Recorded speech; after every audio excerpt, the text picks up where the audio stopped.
A lot of this isn't going to make sense to you, and I'm sorry about that. I'm just going to start at the beginning, with the house.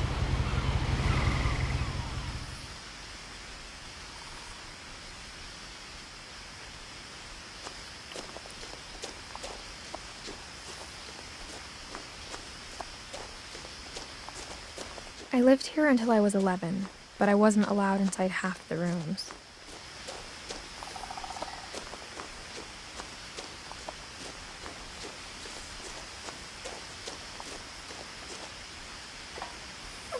Inside the mailbox were bills from 7 years ago, marked urgent, open immediately.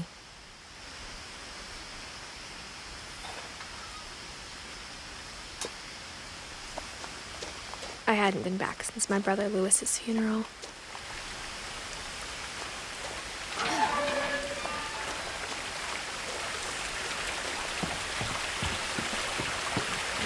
In her will, my mother left me a key, but didn't tell me what it unlocked. Maybe she thought I'd know, or she thought that the mystery would be enough to bring me back.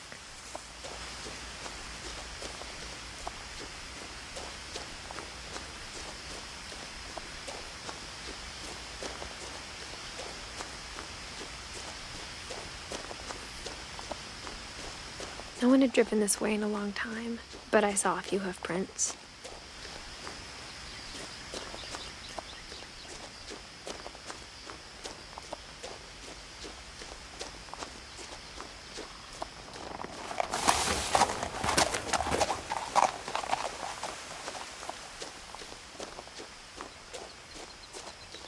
The truth is, even after I inherited the house, I never thought I'd come back to it. But now I had questions about my family that only the house knew the answers to.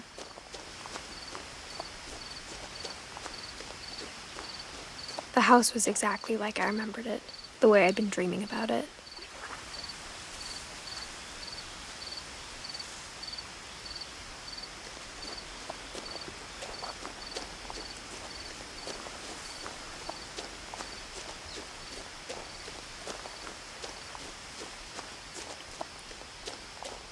The woods around the house have always been uncomfortably silent, as if they're about to say something but never do.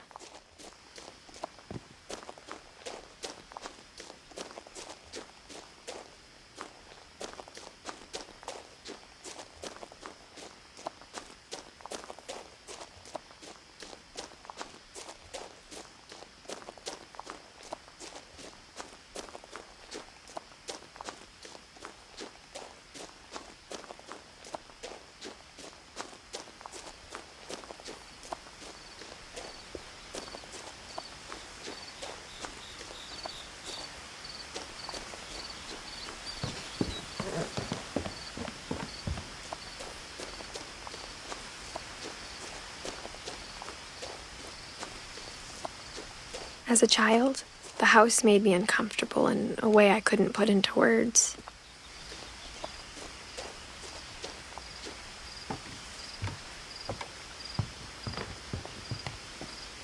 Now, as a 17-year-old, I knew exactly what those words were. I was afraid of the house.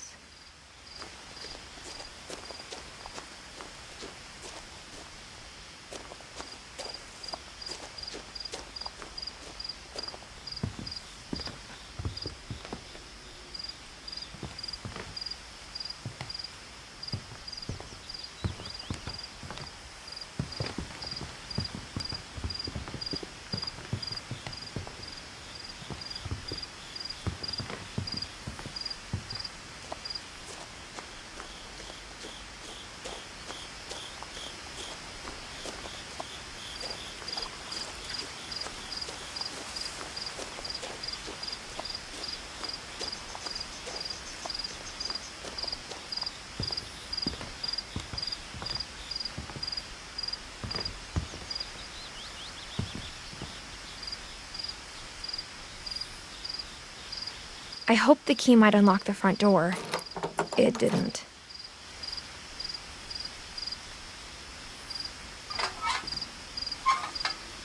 Looking in, I felt like the house itself had been waiting for me.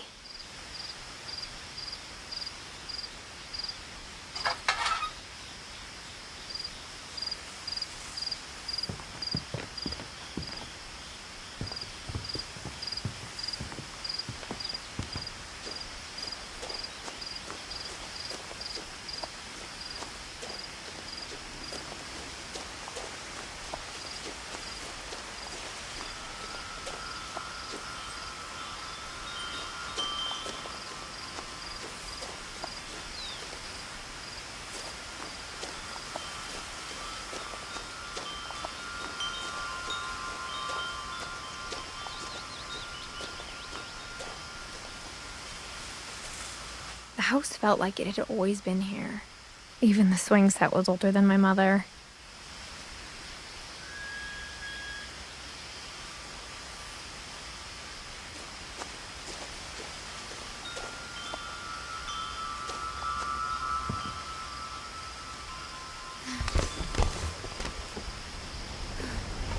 Crawling through the doggy door used to be a lot easier when I was 11.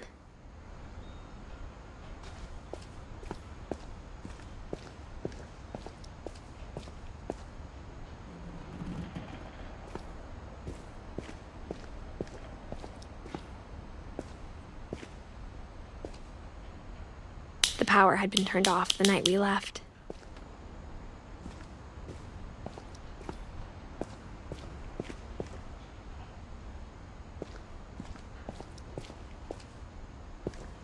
For the first time in years, I felt like I was home.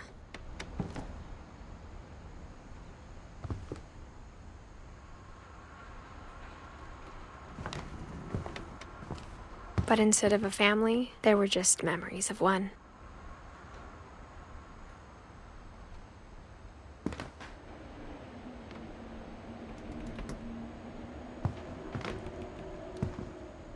Like how after Louis started working at the cannery, we all got sick of eating salmon.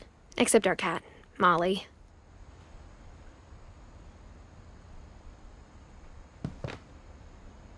Or how only one restaurant would deliver to our house, so we had Chinese a lot.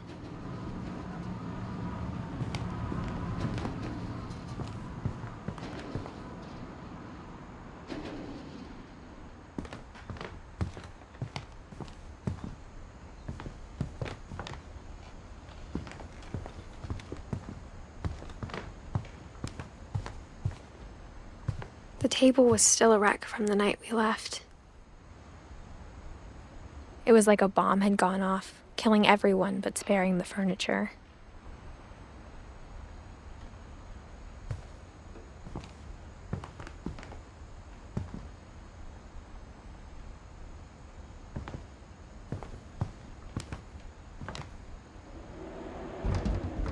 My mom was the only one of us who could imagine Great-Grandma Edie living in a nursing home.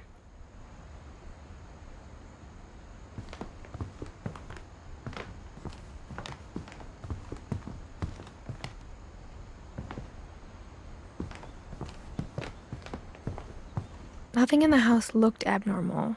There was just too much of it, like a smile with too many teeth.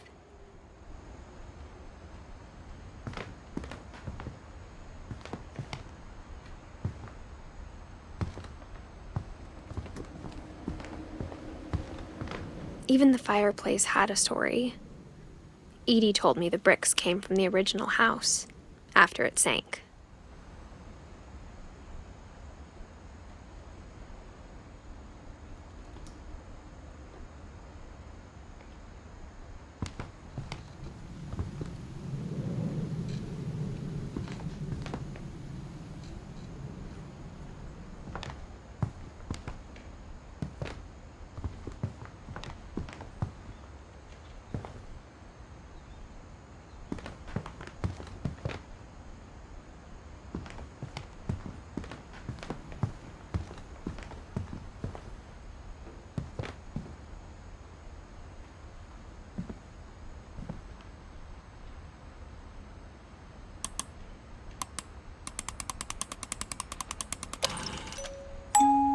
Great-Grandpa Sven built a music box for Barbara. along with the rest of the house.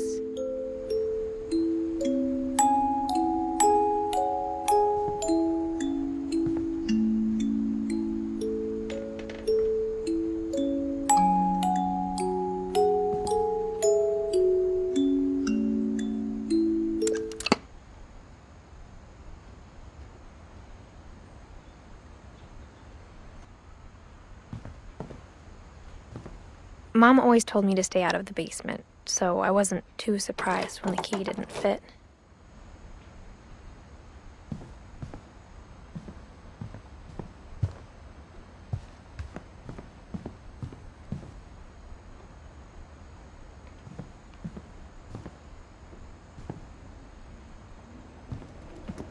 A lot of things got left behind in the whirlwind of that last night.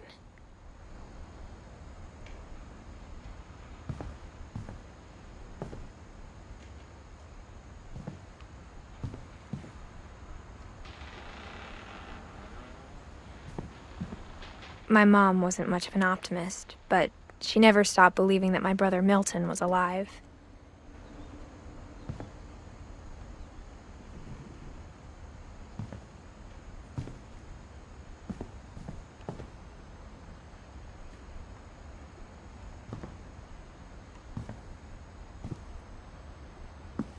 After Milton disappeared, Mom sealed up all the bedrooms. Then Edie retaliated and drilled peepholes.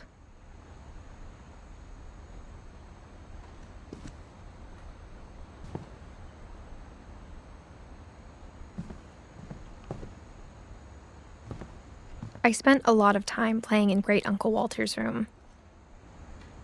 I think my mom sometimes regretted not sealing it up.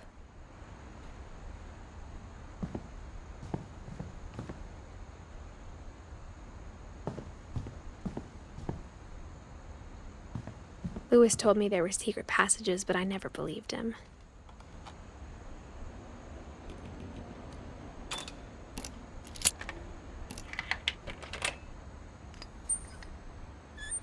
Turns out, my mom was really good at keeping secrets.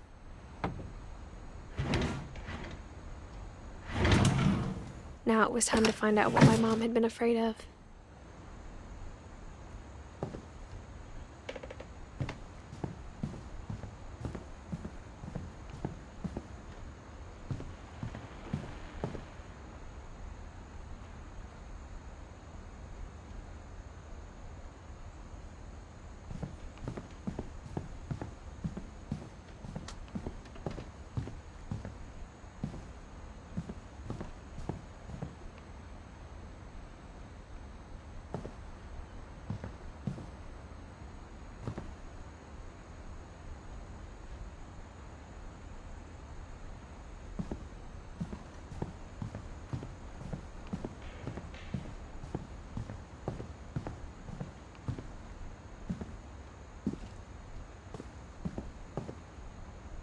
Edie's father, Odin, built the original house.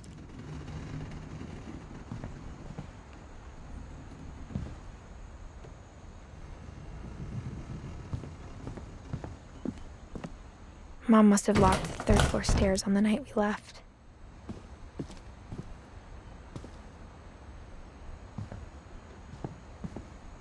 Whenever people ask me about my family, the first thing they always want to know about is Barbara.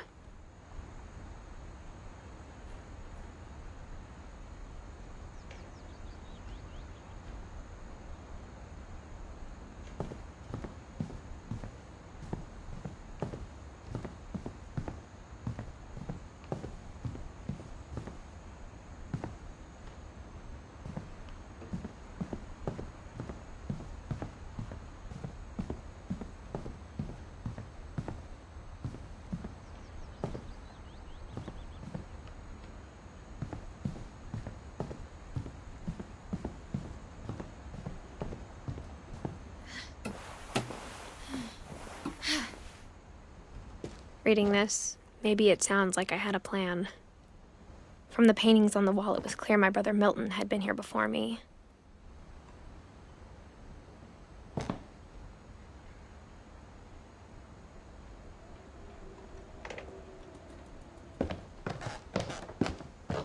but I had no idea what was behind that door.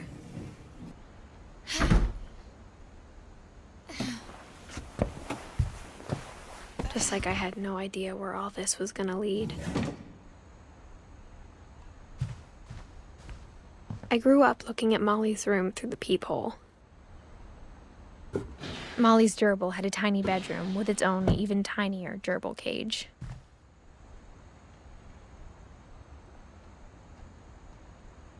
Being inside for the first time, I felt like I'd stepped behind a painting.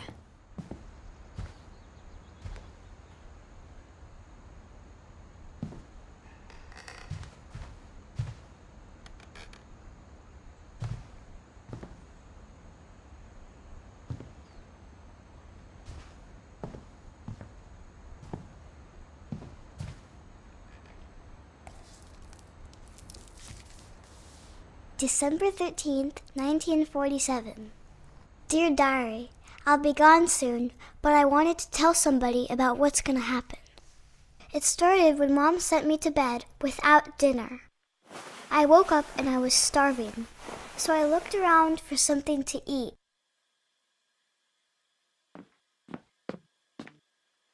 The gerbil food was dry, but I didn't mind it.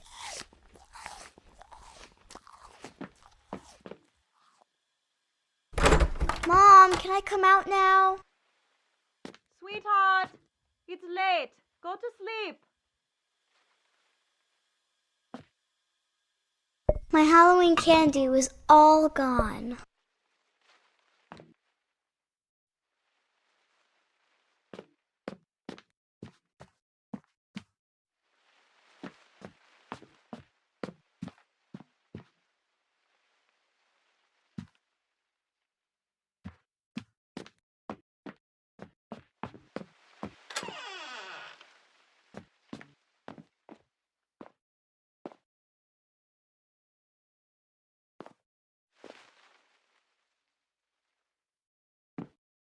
I ate a lot of things that night.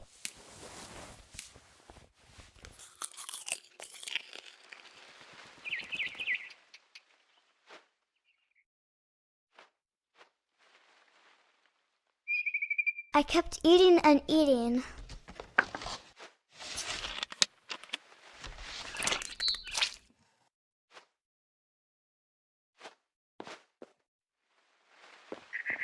Then I heard chirping outside my window.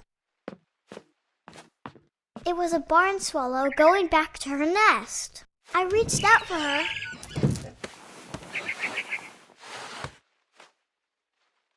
And suddenly, I was a cat.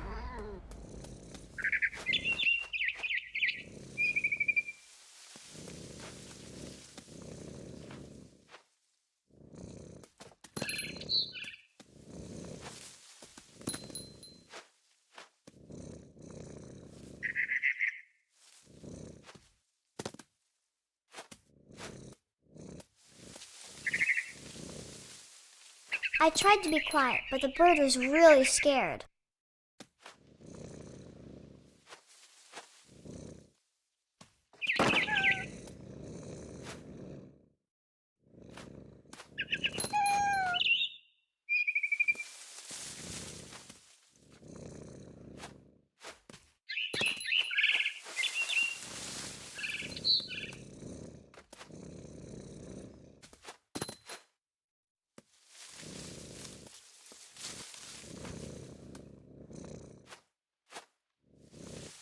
Mom and Dad didn't even look at me.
I jumped and I almost got her.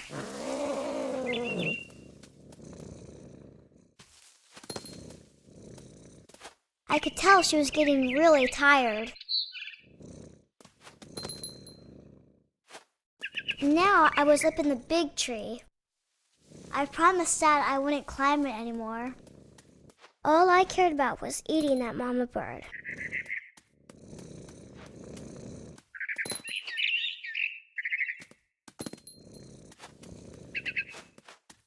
I gobbled her up. And suddenly, I was an owl. First, all I heard was the wind. Then I heard little teeth nibbling in the grass.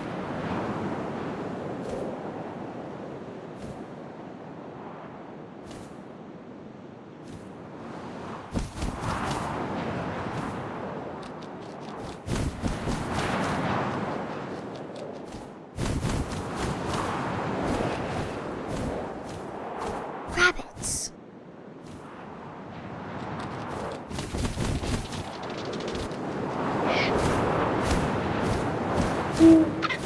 I imagined his face looking up and seeing mine through my talons.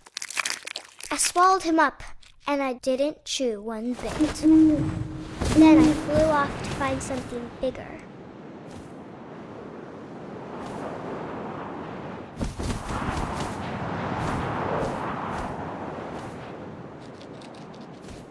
A mama rabbit.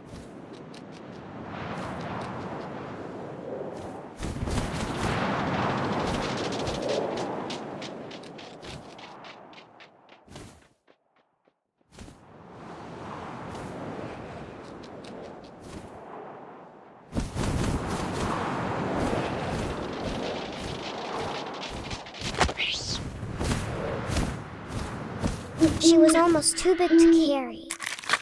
I started choking, but I couldn't stop eating. And suddenly, I was a shark.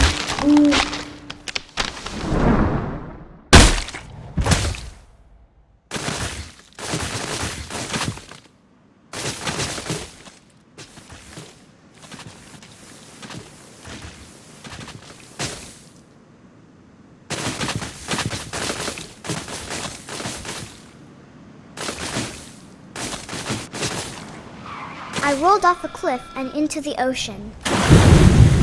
Now, I was hungrier than ever.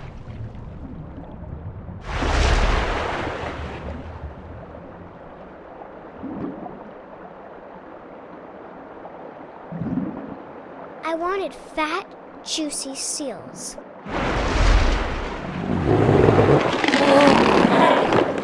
I tore off her flipper, and it tasted really good.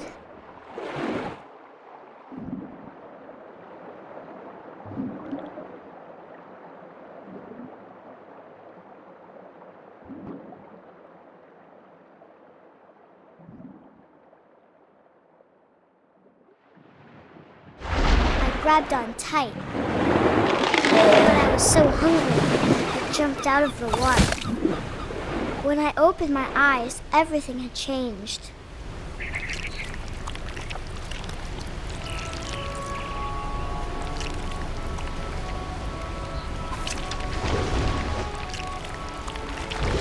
Now I was a monster, and I smelled people everywhere.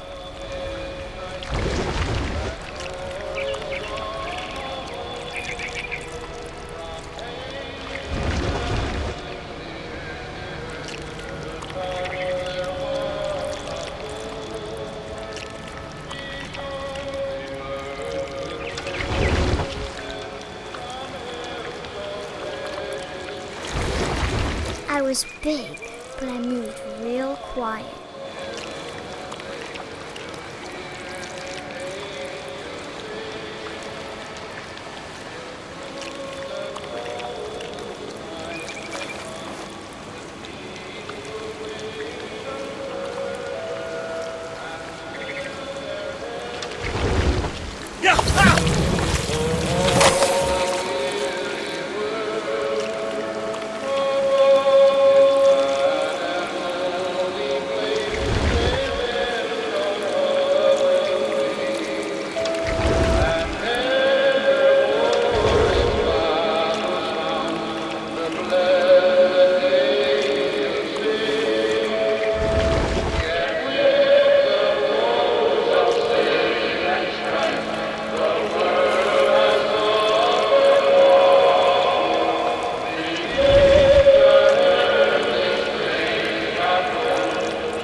After the last passenger, I was still hungry.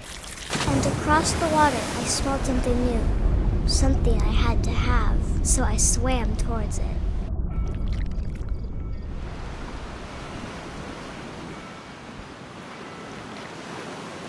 I slithered onto the sand, and the good smell went into an old pipe.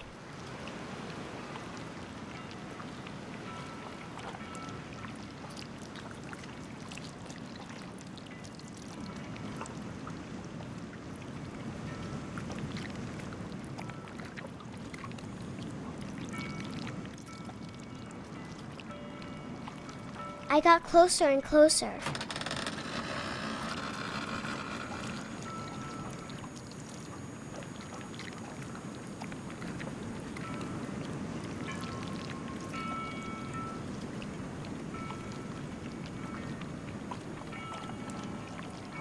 All my stomach started growling.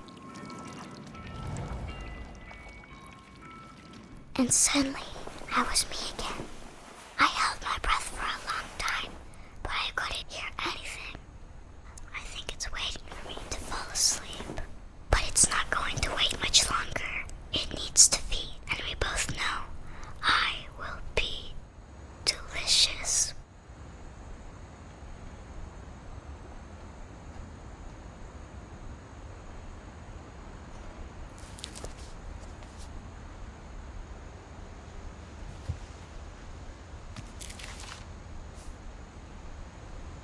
I'm not sure if I believed all of that, but I'm sure Edie would have.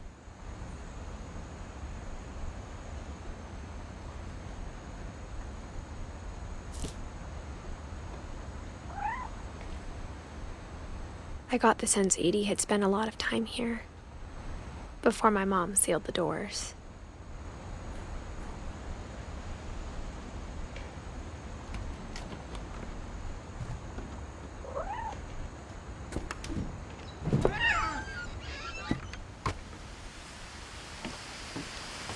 This will be obvious later, but my mom never told me any of these stories. Edie would have, but Mom didn't like bringing up the past. Though, when we adopted a stray kitten, she was the one who named it Molly.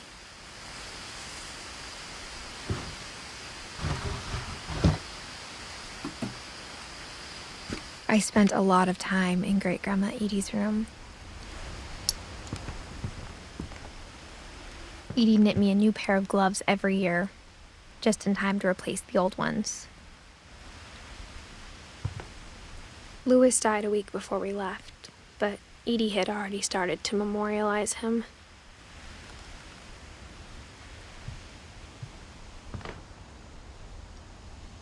Her room was like a museum.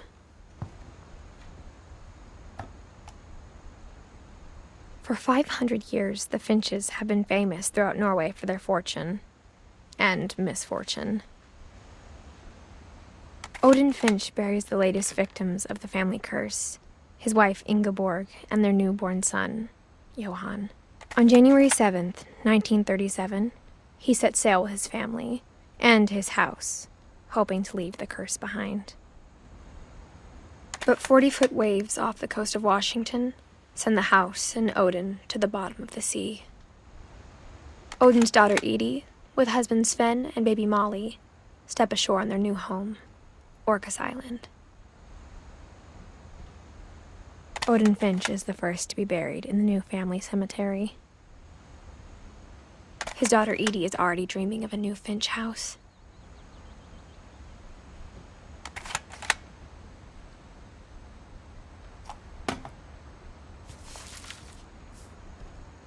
Whatever's wrong with this family, it goes back a long ways.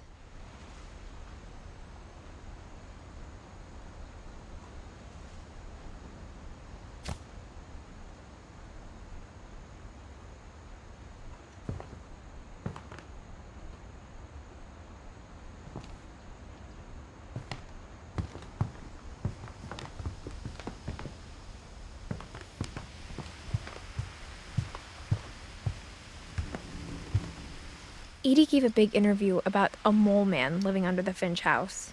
My mom was furious.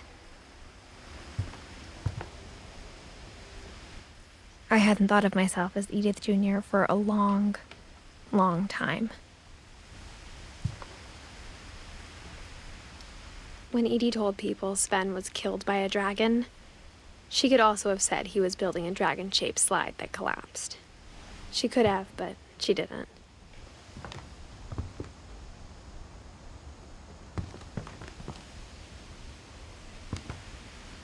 One summer, they evacuated the island, but Edie refused to go.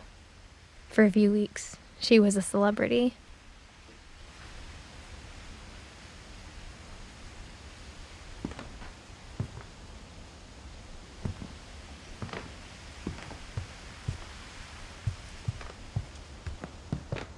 Even in her 90s, sometimes Edie seemed a lot younger than my mother.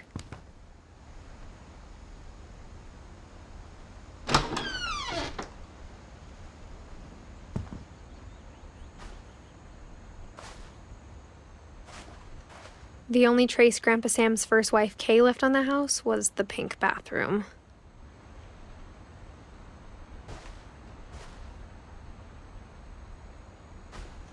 It was a pretty big trace.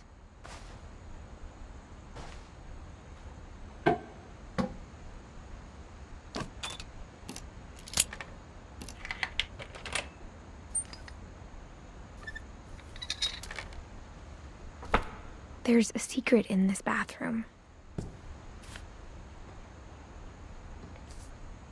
It's in the last place you would look.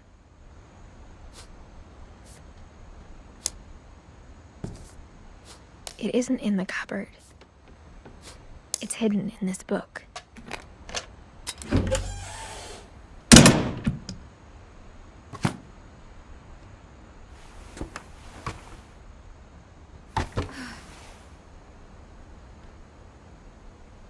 Sven gave Sam an old camera he'd refurbished. He never put it down.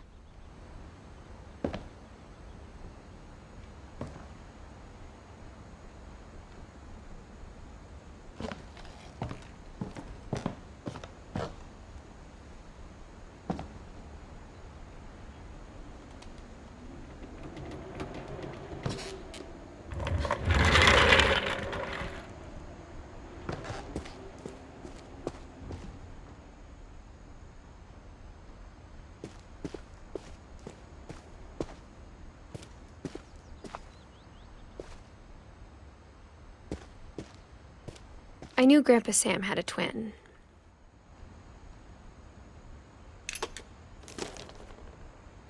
And that he never talked about him.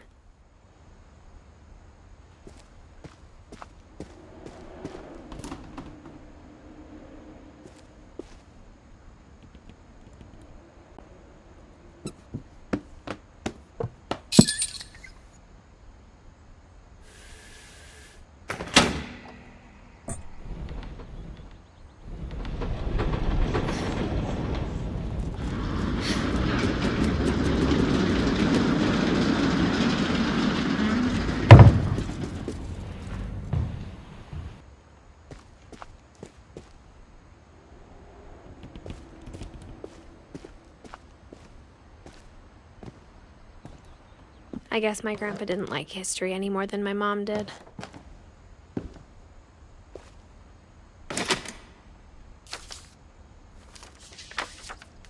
How I Want to Remember My Brother by Sam Finch. The thing I remember is that when he made up his mind, that was it.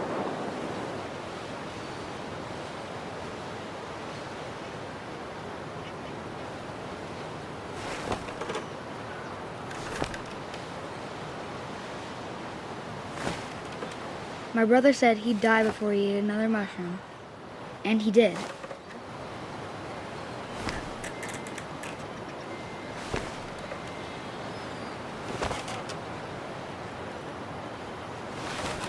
At Barbara's funeral, we swore we'd never be afraid again, and he wasn't. I think Calvin always wanted to fly.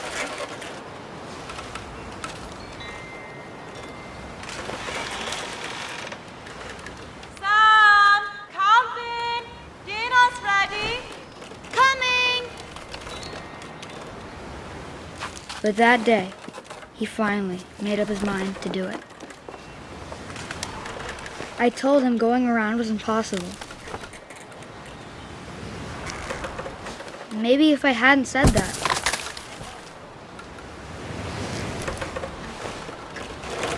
Calvin, I'm not gonna tell you again. maybe if the wind hadn't picked up, then maybe he'd still be here. But I doubt it. I think he'd already made up his mind. That's what I want to remember about my brother.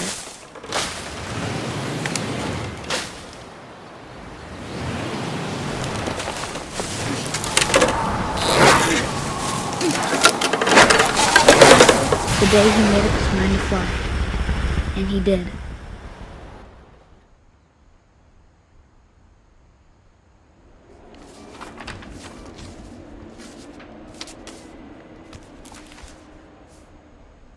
Calvin's story felt strangely familiar. When I was younger, I remember trying to do the exact same thing.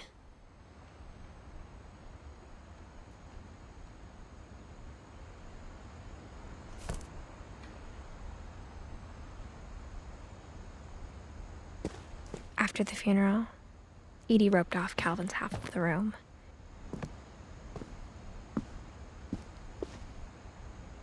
Mom said Grandpa Sam enlisted at 18 and never set foot in the room again.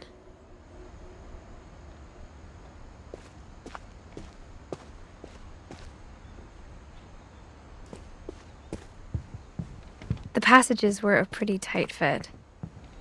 They'd obviously been built for smaller hands and bellies.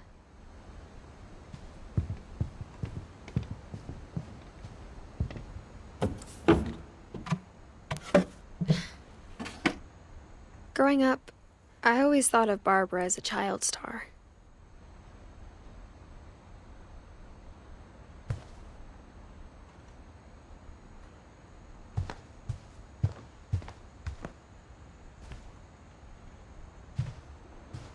I never thought about how hard it must have been for her afterwards.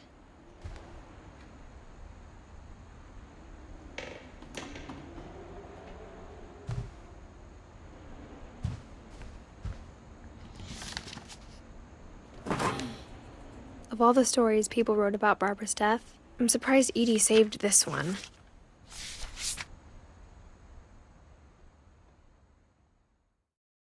Old Jack here with another ghastly tale inspired by America's most unfortunate family. I'm calling it The Surprise Ending of Barbara Finch. As a child star, Barbara was famous for her scream. Now at 16, she was all washed up. A has-been. But in a lucky break, she'd been asked to perform her signature scream at a local convention for monster movie fans. It was just the boost her career needed. Unfortunately, her scream hadn't aged well. Getting better. I think you just need the right motivation. Her biggest fan and current boyfriend, Rick, was about to demonstrate when... Now that was a great scream. It was Barbara's father, Sven. He'd slipped into a table saw and had to be rushed to the emergency room. So Barbara got stuck babysitting her youngest brother, Walter. Her convention comeback was cancelled. Okay, I'm hearing frustration, but I'm not hearing terror. What if I tried... A gang of hoodlums in Halloween masks have been terrorizing Orcas Island tonight. Police are urging residents to... That came from the basement. You're right! Also, I loved your delivery on that. Why is your basement door locked? Because my dad likes making puzzles and secret passages. There's a key hidden in the music box. The secret is to keep winding and winding until finally the key pops out. Thanks, babe. I'll be back in a sec. 20 minutes later, Rick hadn't returned. So Barbara went to look for him, right on cue. She reached for the music box.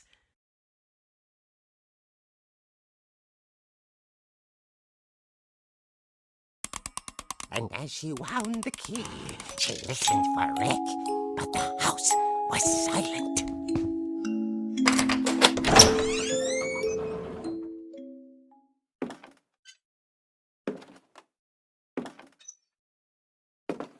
She found Rick's crutch and imagined the worst.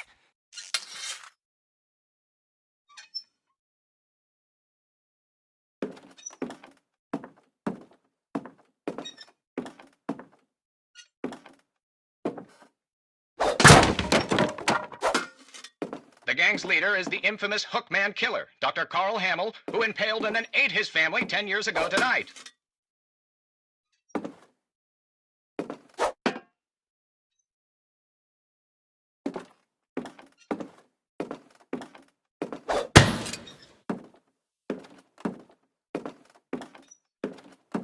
The old fridge rattled and grew still.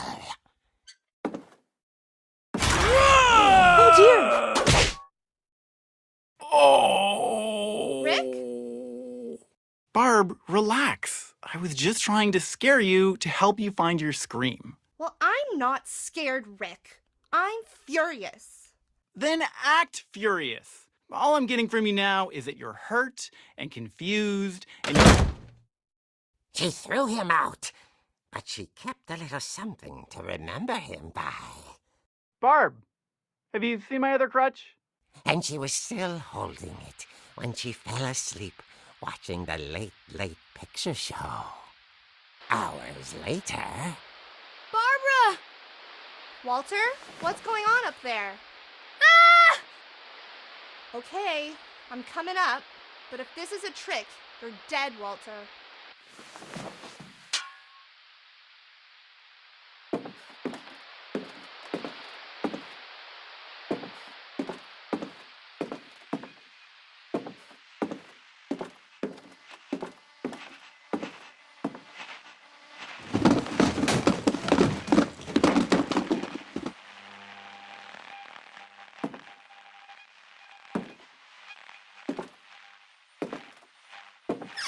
Walter, are you there? Walter had vanished, but his bedside radio was still on. Orcas Island police describe the man as 6 feet tall, with a steel hook for a hand. Residents are urged to lock all doors and windows and notify the police of any suspicious activity. Barbara turned, saw the hook man, and was speechless. He was quite smashing.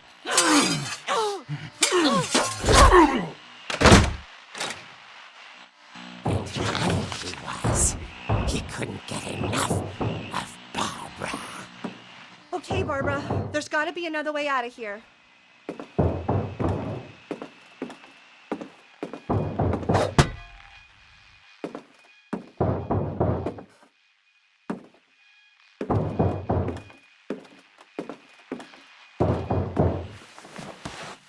That night, she played her part beautifully.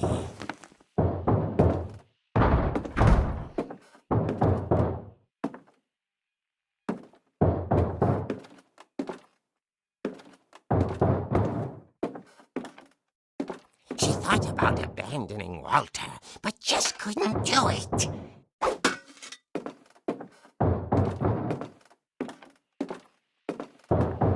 Molly's door hadn't been opened in years. The hinges groaned.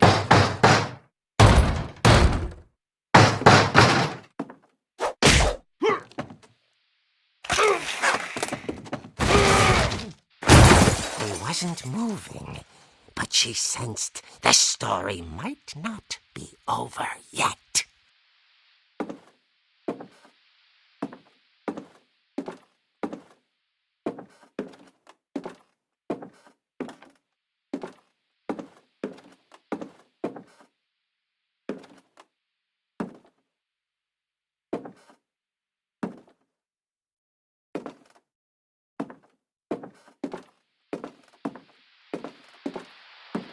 hookman had vanished.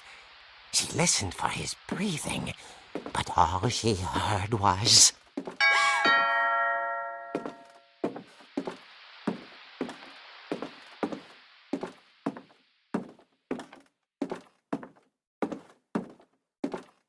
At the door, she heard whispering. It was coming from inside the house.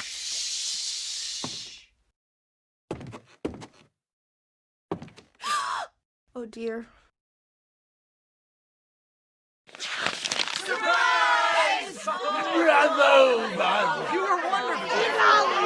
monsters had come to surprise her.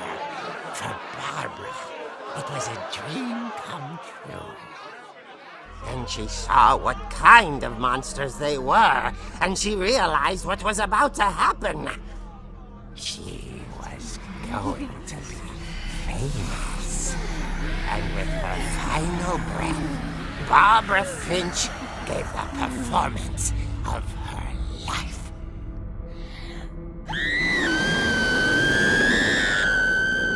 I wasn't there myself, but I hear Barbara was magnificent. Poor girl. She had a taste for stardom. But unfortunately, so did her fans. Of course, the police blamed it all on poor Rick, who disappeared the same night. And little Walter? Hiding under his bed the whole time. He took it all pretty hard, but that's another story. As for Barbara, tucked inside the music box is all they ever found of her. Her ear. Now that's what I call a real eerie tale.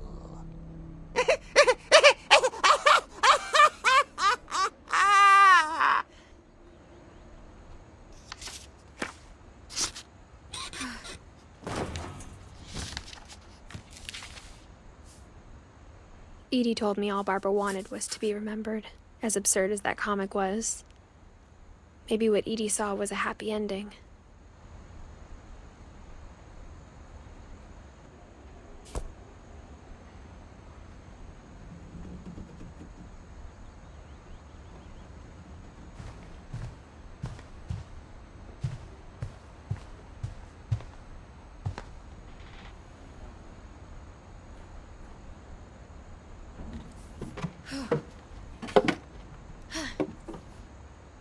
I guess now I know why Mom didn't like me playing with the music box.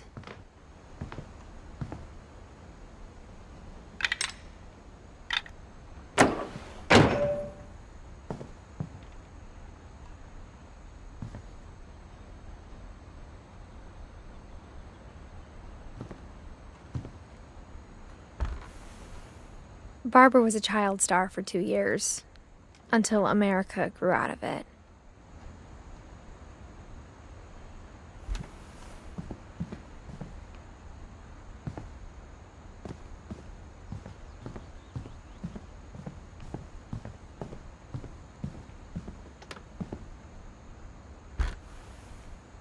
The last time I was in Edith Sr.'s room, I was 10 and she was painting my portrait.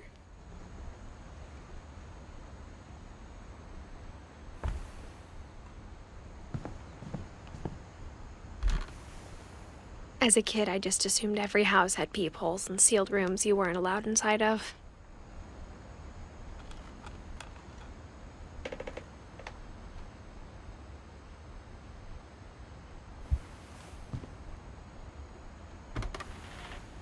My Grandpa Sam spent 7 years sharing a room with his dead brother, Calvin.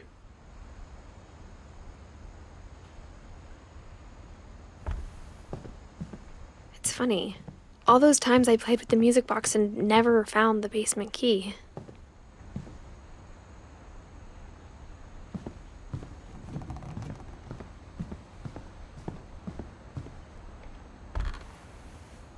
Molly always seemed like a girl I could imagine being friends with, if she hadn't died in 1947.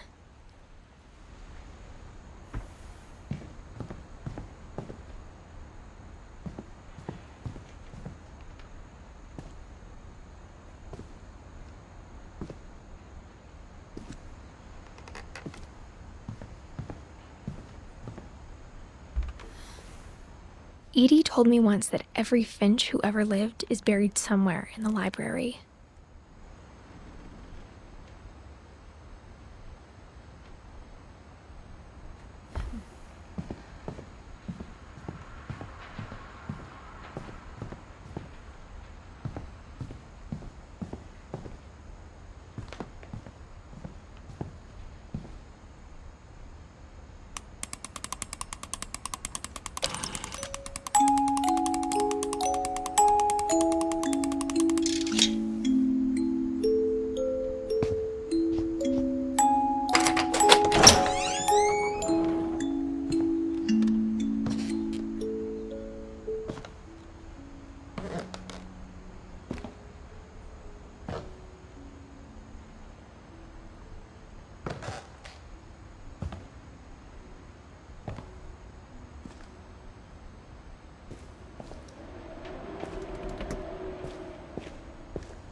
Mom said the basement was off limits, unless I wanted another tetanus shot.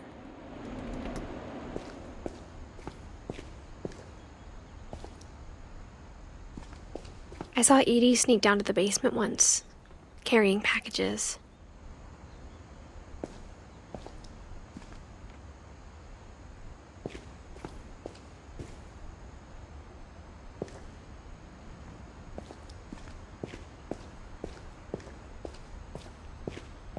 I thought maybe she was hiding presents.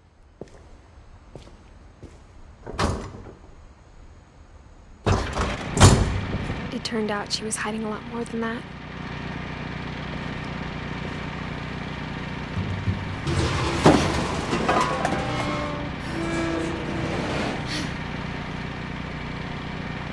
I remember asking Mom once about where Walter had gone.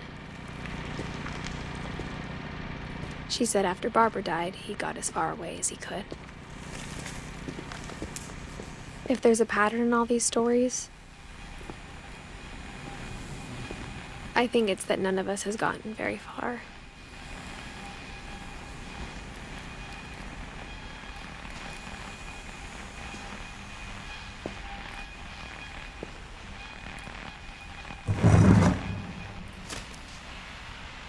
Goodbye, everyone.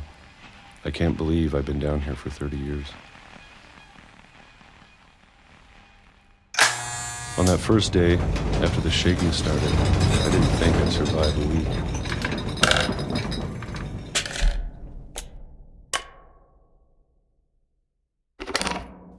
But after a few days, I settled into a routine. That's what kept me sane. Having a schedule, living for today. I always expected to be dead tomorrow. But if you wait long enough, you get used to anything.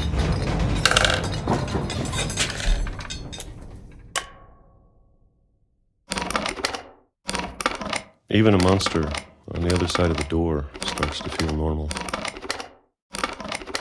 Almost friendly.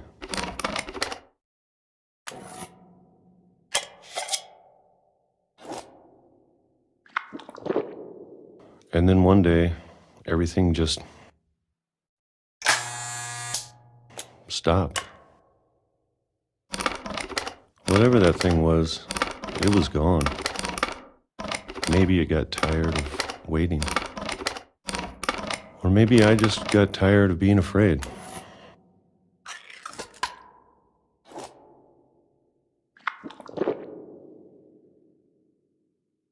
It's been a week now. The longest in 30 years. I'm done waiting. I have to leave while I still can.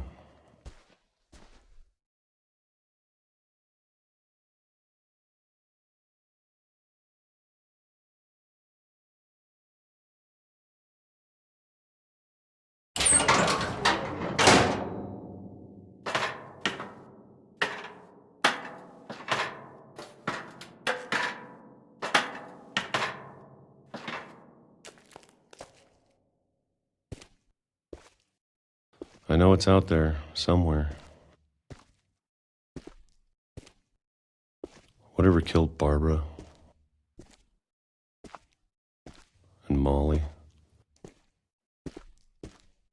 and Calvin. Maybe this is all a mistake. But I need to stop living the same day, even if it kills me.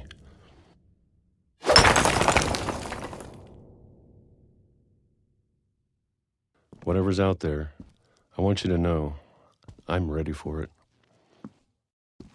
I'm going to appreciate all of it, especially the food. I don't mind if I only have a year left, or a month, or a single week. I'd be happy with one new day. I can already imagine the sun on my face.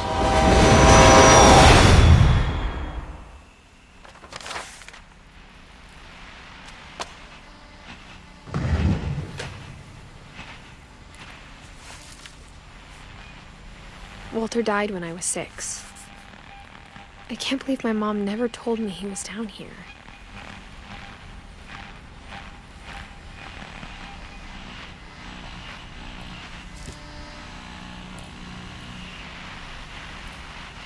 I'm sure my mom was trying to protect me.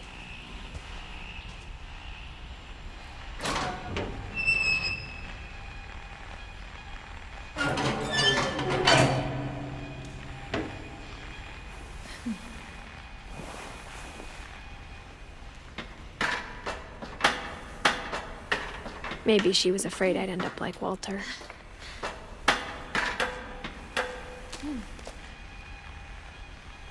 But if she never told me about an uncle under the house, I can only imagine what else she was hiding. I don't want to make the same mistakes she made, trying to bury something that's still alive.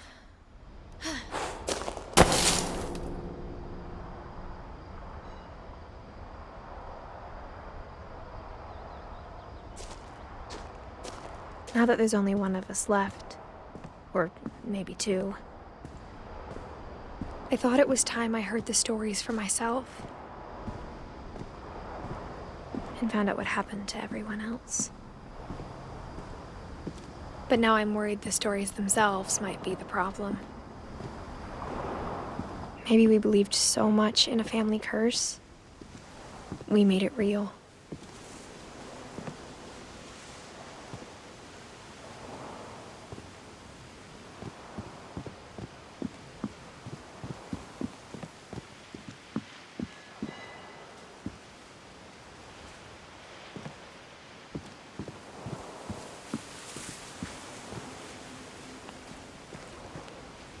I don't know if I should even be writing this.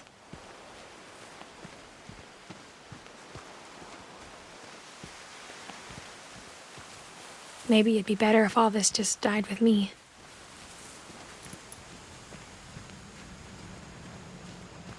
But I thought you should know about your family.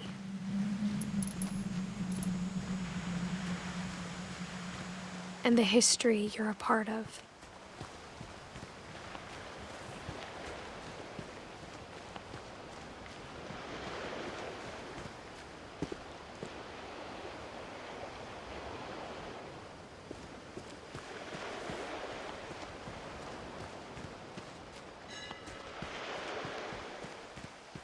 Though to be honest, I feel as lost as you probably do right now.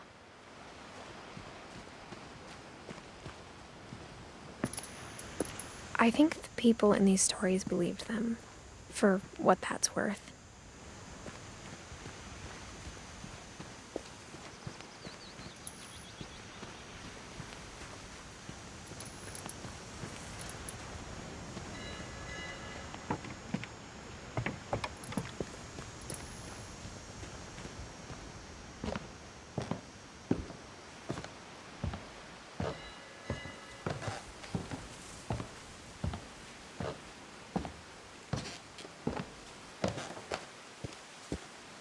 And when you look at the house, that history of imagination and stubbornness and madness, any of it seems possible.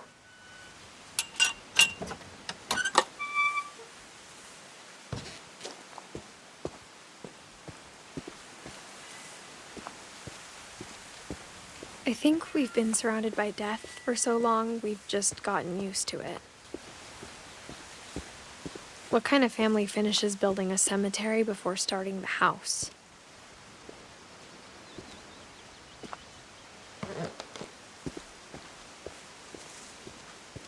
It's embarrassing for me to admit this, but the pet cemetery made me more uncomfortable than the human one.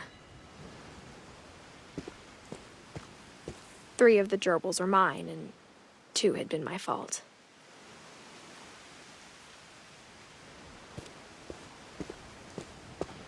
Sven built the house, but it was Edie who designed the cemetery.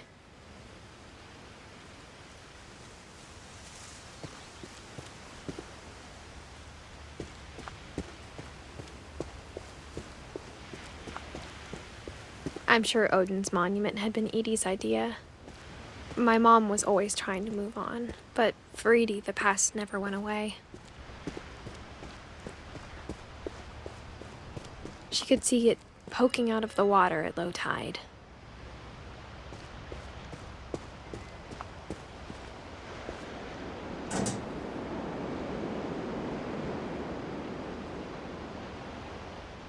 Edie said she dreamed about the old house every night.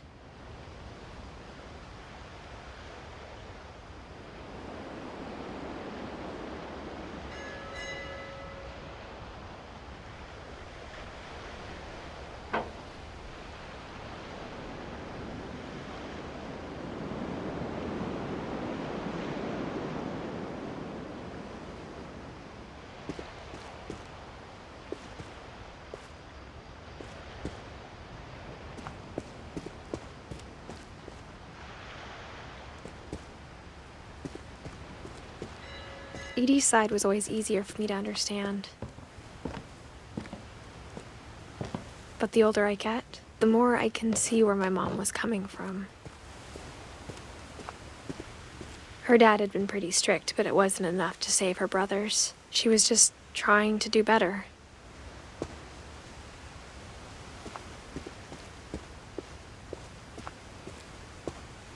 She lost 2 of her brothers, just like I did.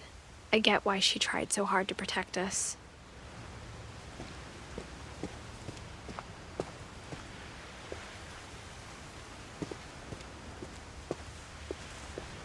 We never found Milton's body, so my mom insisted we were putting up a monument, not a tombstone.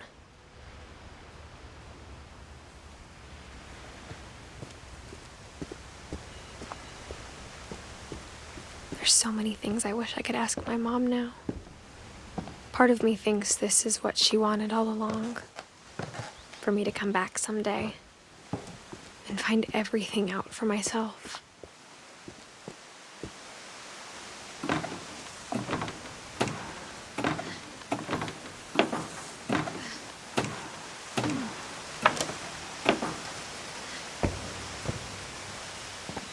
But looking back on it now,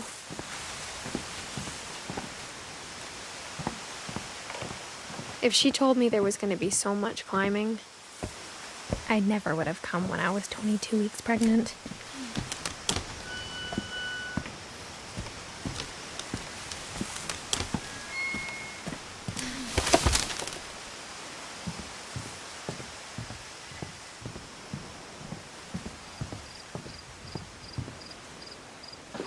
I never met Grandpa Sam, but I think he and my mom had a lot in common.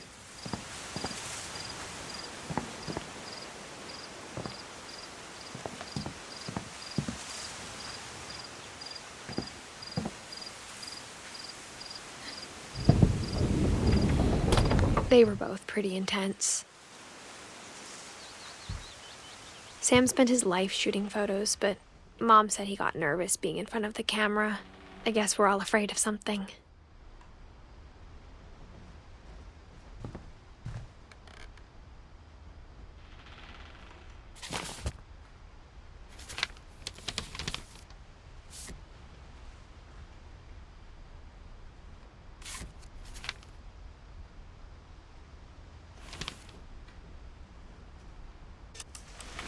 Dawn, I promise, you'll never forget this weekend. Yes, sir. These memories are gonna last a lifetime. Am I gonna have to shoot anything? It's a hunting trip, Dawn. Shooting is strongly encouraged. What? Perfect. It's gonna rain the whole weekend, isn't it? I will never forget this weekend, Dad. That's the spirit. Okay, got it. I'm gonna take some pictures, okay? Just be careful. That camera's older than you are.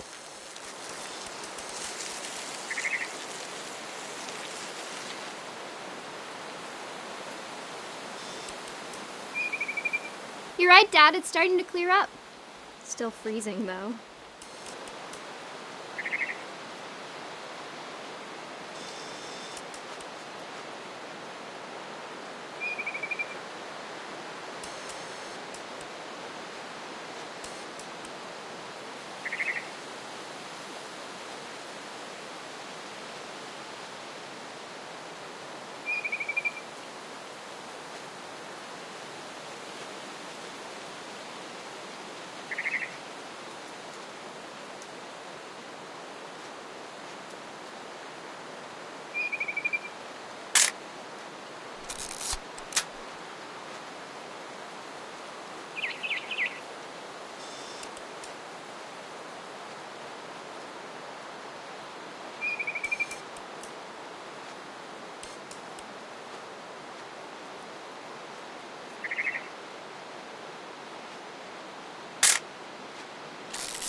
Definitely should not have drunk all that coffee.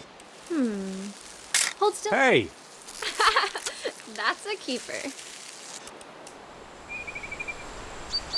I'm just saying, I'm not always gonna be here, Dawn. You'll need to remember this stuff, if you want to survive. I'll be fine, Dad. You know who else thought he was gonna be fine? Some guy who died. Dawn, I'm being serious. I know, Dad. You're always serious. Doesn't being out here make you want to chill out? Well, to tell you the truth, I haven't been out here in 20 years.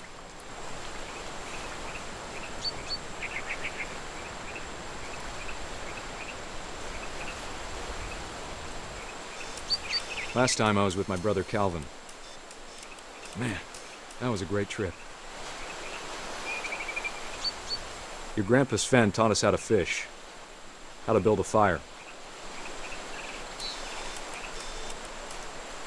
We found an old logging trail. There were deer everywhere. I bet if I could remember where that trail was, we'd spot a buck for you in no time. Give me a minute to check the map.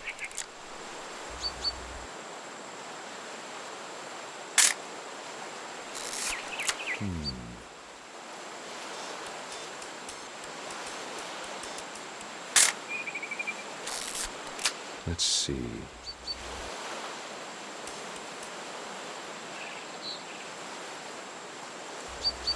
Maybe.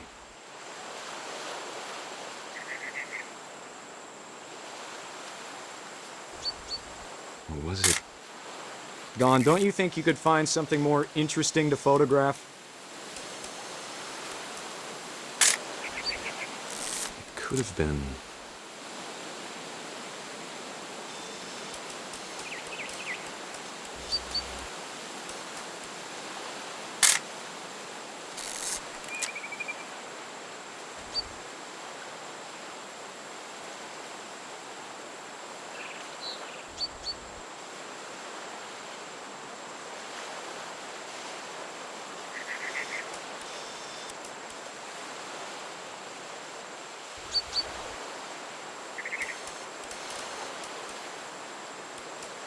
Dad! Good eyes, Dawn. Before you take the shot, let me get a picture of you.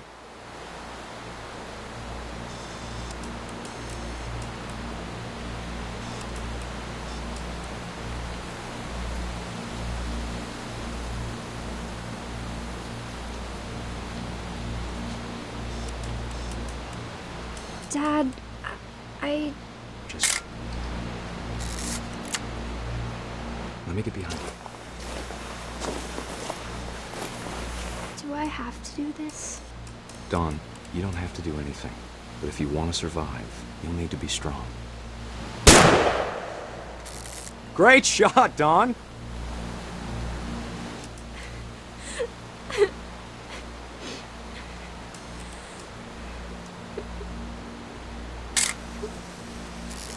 I'm proud of you, Dawn. Always remember that, okay?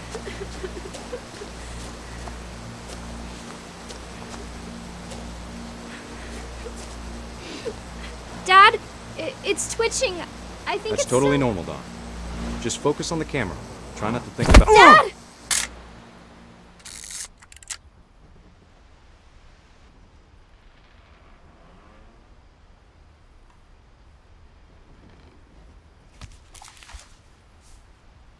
Of all these stories, that's the one I wish most that my mom had told me.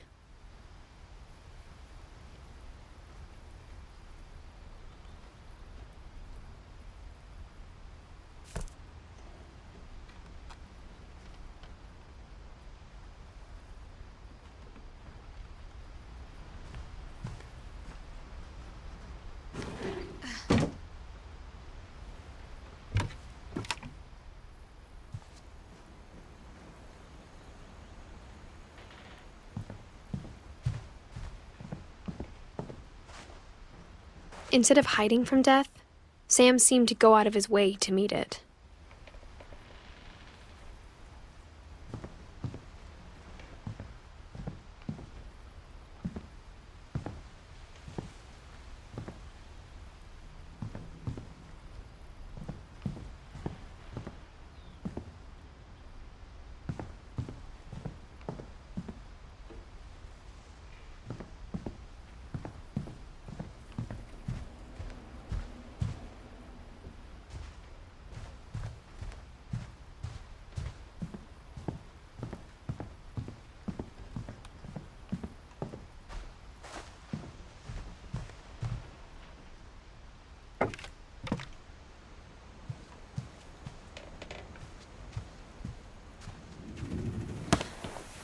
After Sam died, my mom and Edie got really close.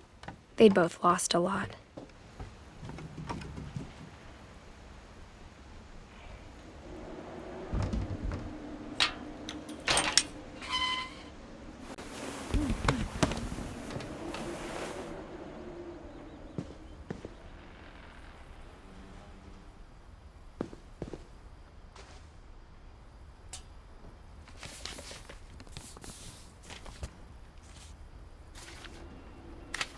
Dear Kay, do you remember the way Gregory used to laugh when he thought he was alone?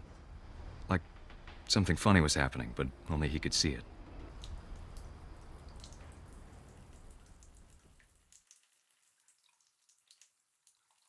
I think he saw things the rest of us don't.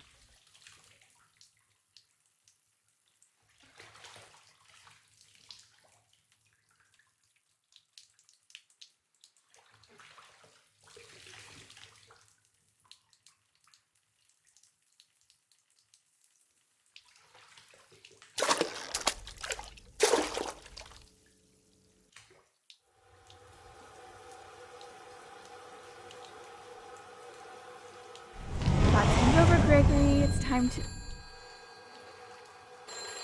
Hold on, sweetie. Hello? Sam, I told you I don't want to talk right now. I wonder what he saw. What his world was like.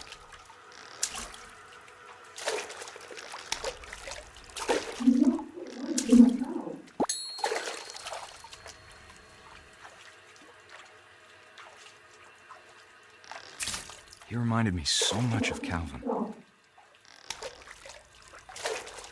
Lost in his imagination. Whatever it was he saw.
It sure made him happy.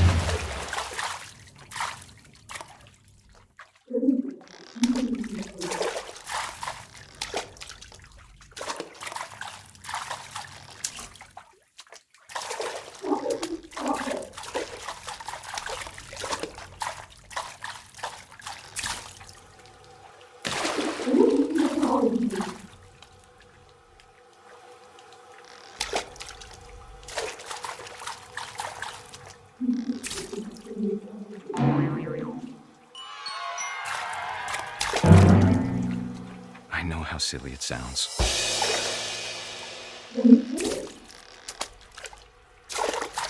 That I worried about a baby being too happy.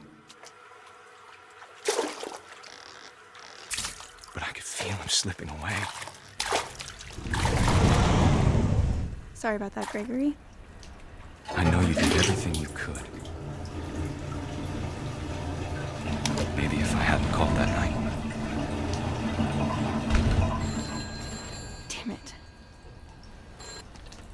Hold on, I don't want Gregory to hear this.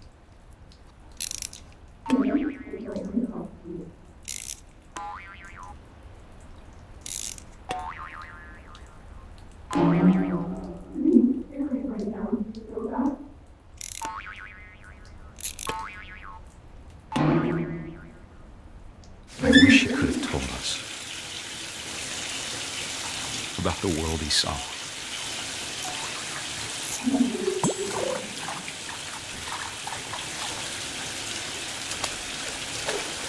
Hey, there's so much I don't understand about Gregory. About everything.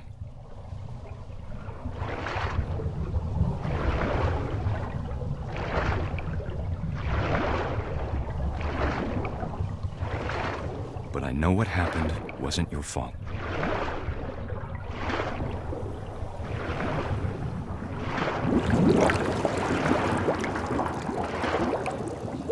I'm sure he's happy.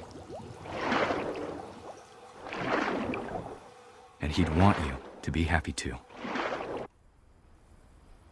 Good luck, Kay. Love, Sam.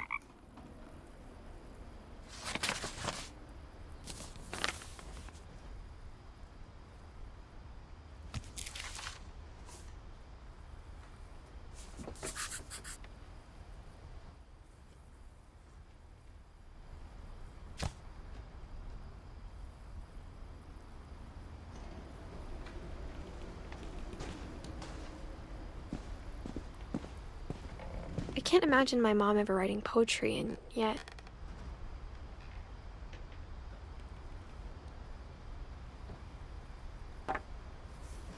A poem for Gus, who always said the wedding was a bad idea.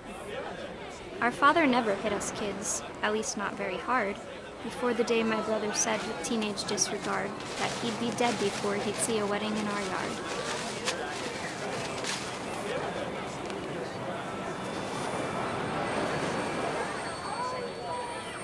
My father made him come, of course, but Gus stood far apart, just flew his kite and bottled up the storm inside his heart.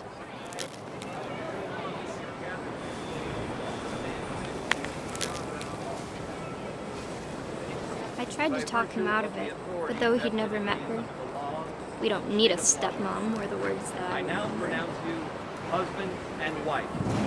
You may kiss the bride.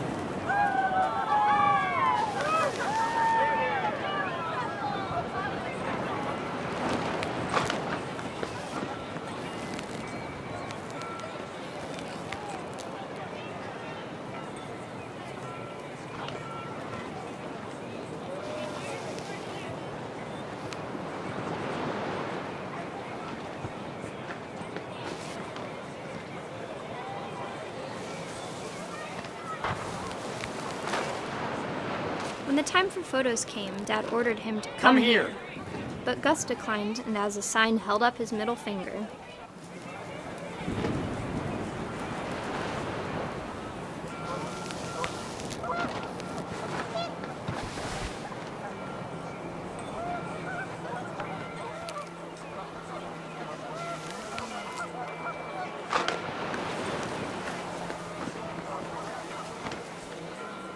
The wind picked up, and panicked geese appeared and quickly went. But all the humans did that day was go inside the tent.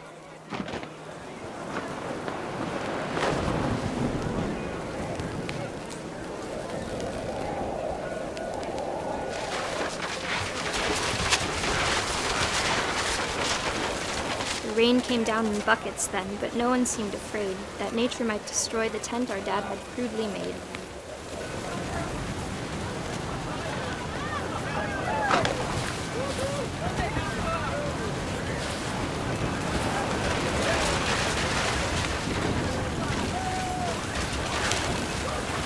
Thunder sounded much too close and full of angry power. But all my father said to this was, "Make the music louder."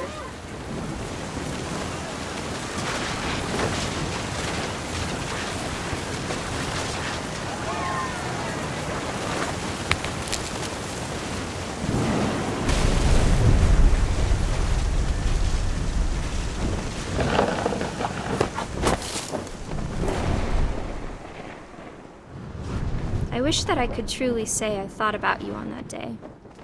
Out there on the beach alone, just you, the wind, the sea, and foam. But I didn't, until we found you.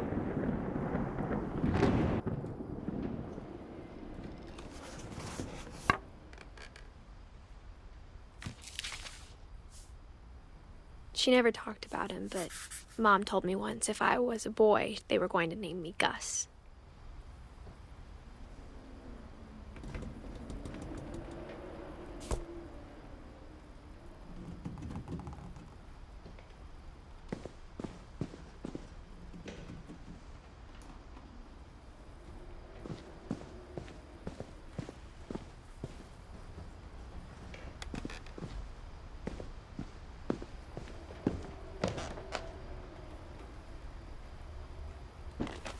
My mom moved up to the loft after her brothers died. At the time, it was as far away as she could get.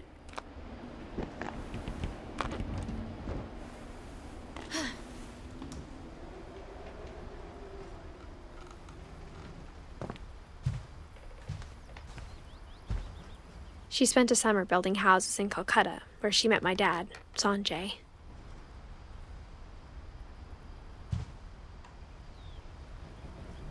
My mom moved to India a week after graduation and got a job teaching English. Louis was born a year later.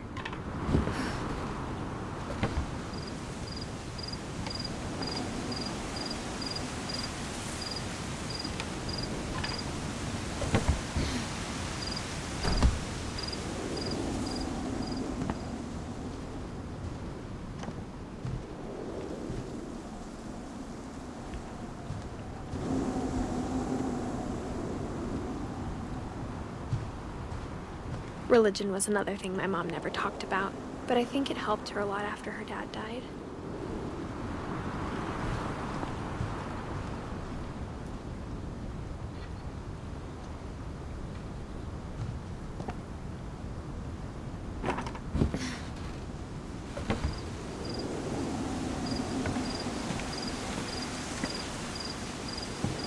When my dad died, I don't think Mom knew where else to go. I'm sure Edie was happy to have her back. And to see kids in the house again.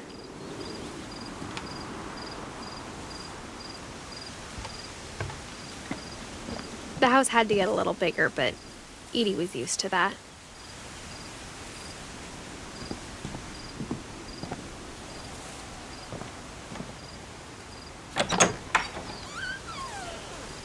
And for a while, things were good, almost normal.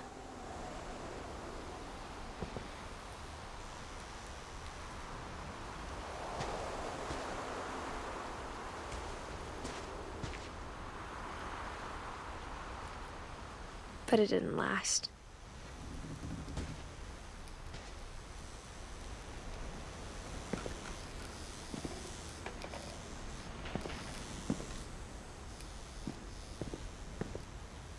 The beginning of the end was Milton's 10th birthday, when Edie gave him a castle. After Milton disappeared, the only thing he left behind was a room full of paintings.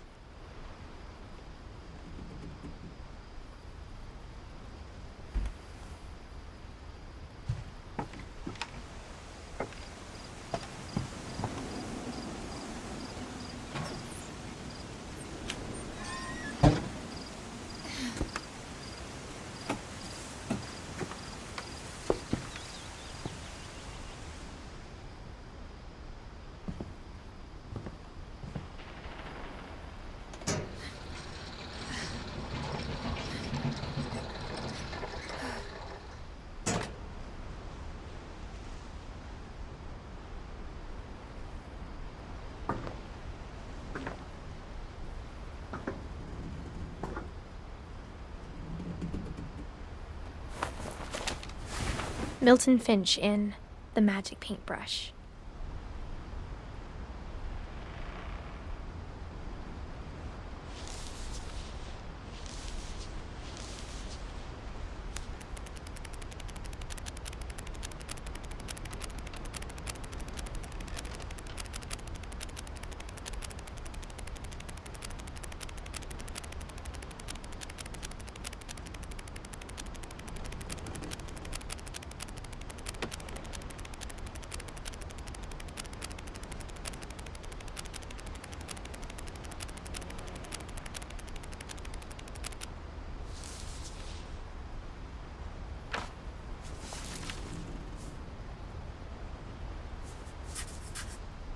I was 4 when Milton disappeared.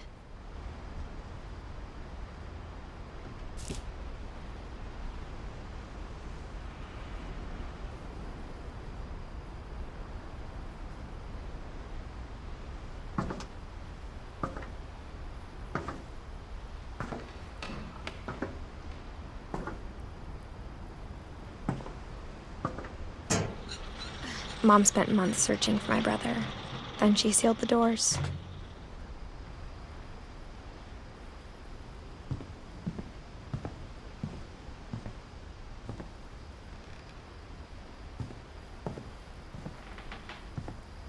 I think Edie was happy to finally have another painter in the family.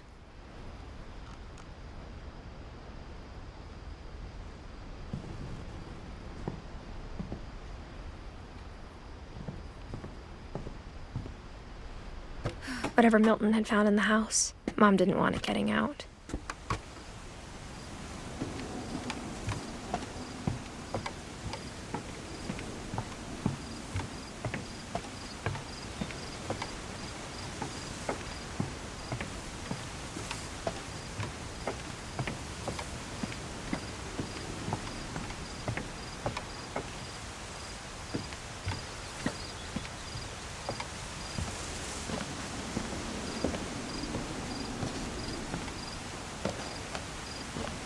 Mom definitely blamed Edie, but I think Louis blamed himself.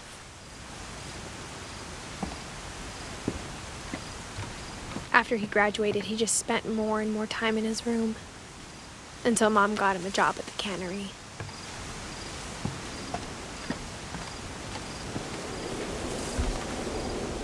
Everyone always told me to stay out of Louis's room, except Louis.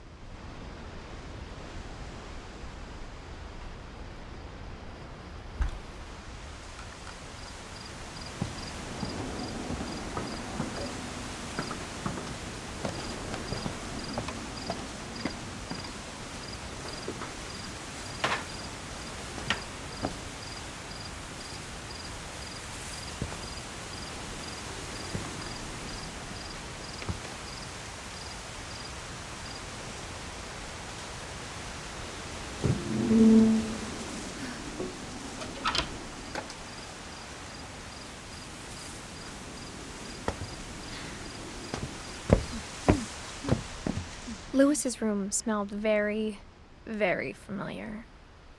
That part of him lived on.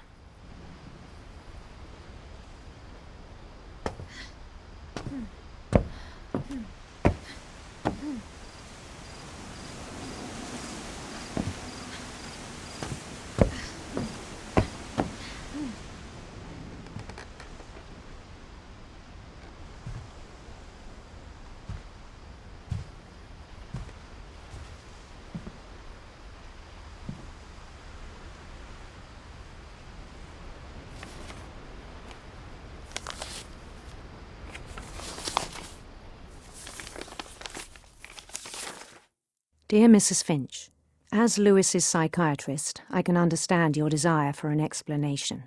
As I see it, the trouble began in January, shortly after we convinced your son to seek treatment for substance abuse. Newly sober, I believe Lewis first noticed the monotony of his daily life.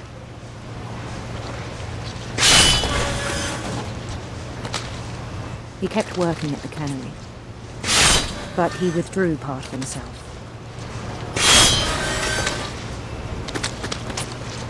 In our sessions, I saw the same behavior.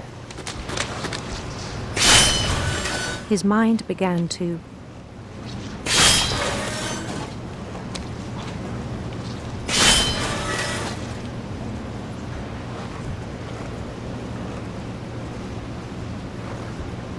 wander. I asked him to describe it.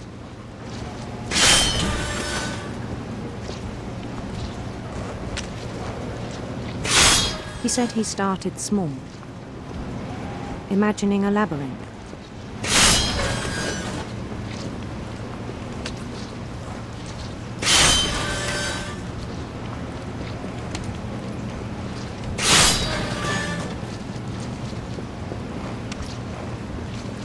Could feel his way about.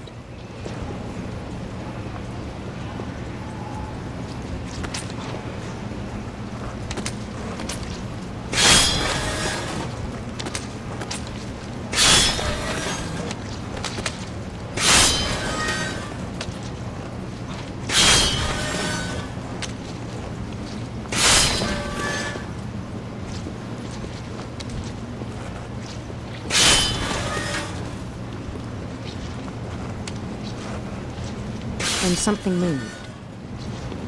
Bats. And toads. And things that have not names.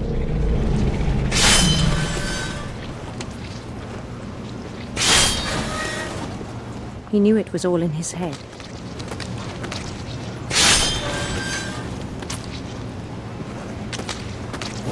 But he took it very seriously. I had hoped he'd find himself.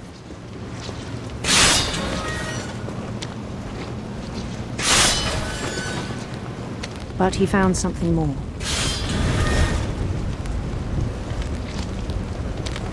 I worried about him then, daydreaming at the cannery. I spoke with his boss. But he said Lewis had become a model employee. Methodical, tireless, focused. Like a whole new Lewis. So I let him go on.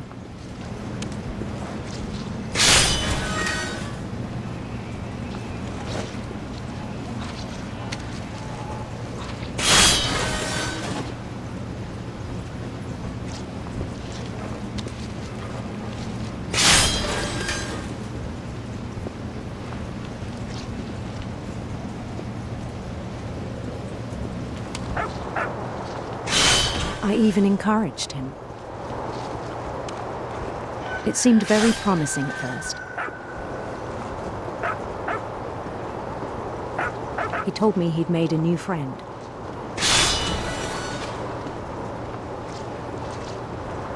On the edge of a city he named Lewis Topia. He built the city up slowly, brick by brick. Then he made musicians.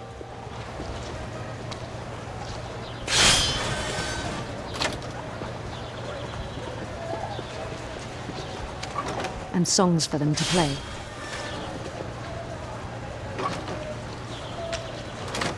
He talked about starting a band.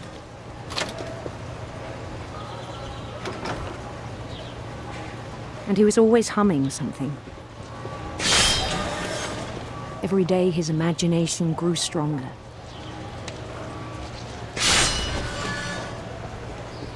He no longer spoke at the cannery, but his chopping was as reliable as ever. Then one day it struck him that all the cheering crowds, even the stones under his feet, were all in his imagination, so he could do whatever he wished.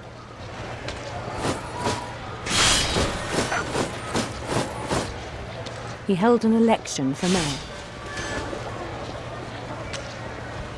and he won. They begged him to stay, but his mind was already wandering. It became a game for him.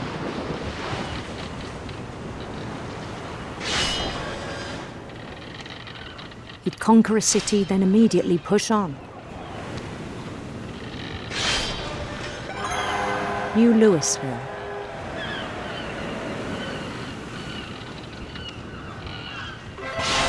St. Louis. He started drifting away from our reality.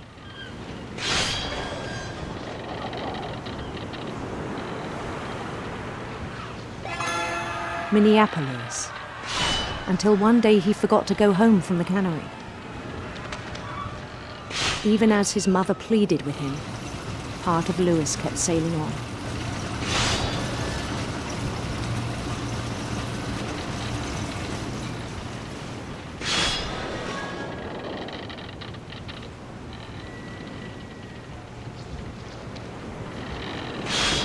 In Louisburg, he heard rumors of a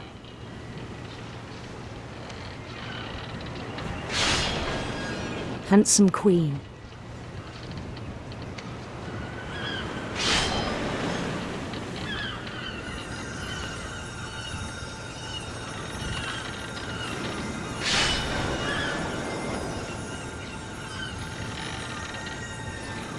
The queen was on her own quest for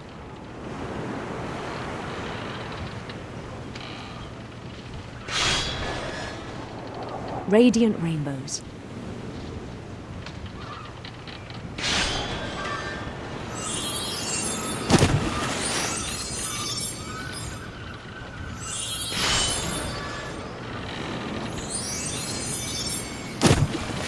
He followed the sound of her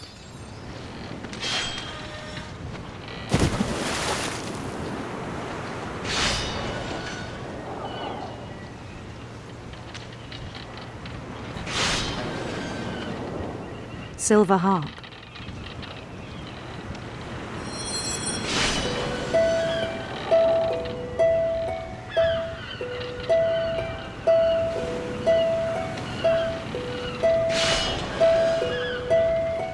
His chase led him to a golden palace east of the sun and west of the moon. Even then, his logic remained sound.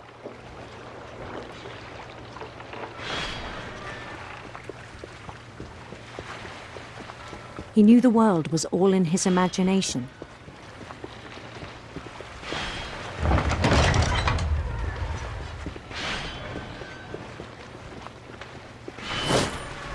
But he was so proud of having created it. In his own eyes, he'd become something greater than a king.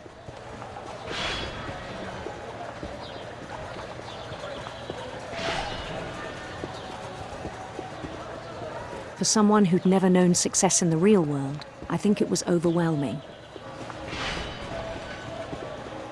And then it struck him that the real Louis was not the one chopping salmon, but the one climbing the steps of a golden palace.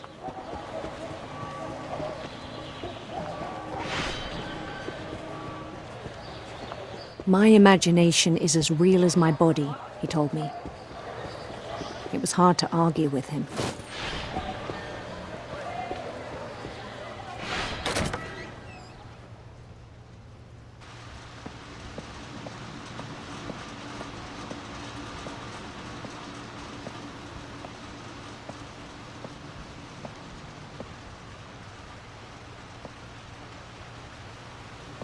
began to forget the world we know.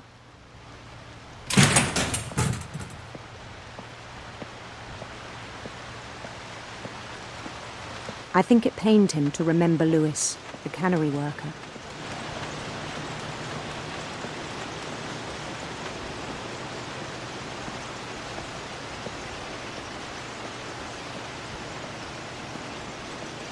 He began to despise the man with a royal contempt.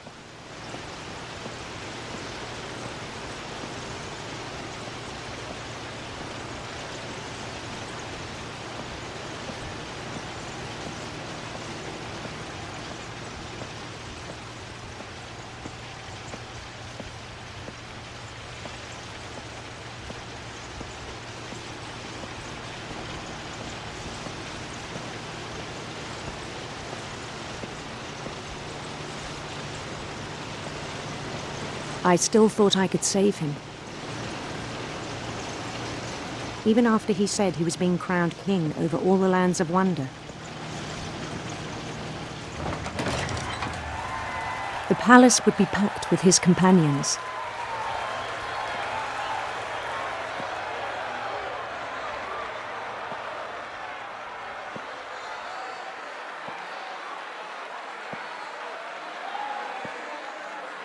Including the wise Calico who'd insisted on advising him.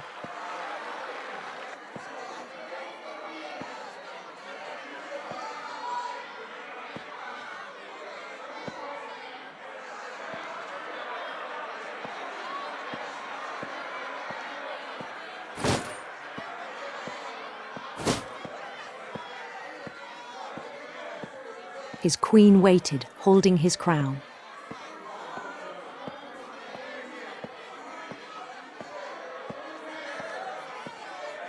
There was only one thing left to do.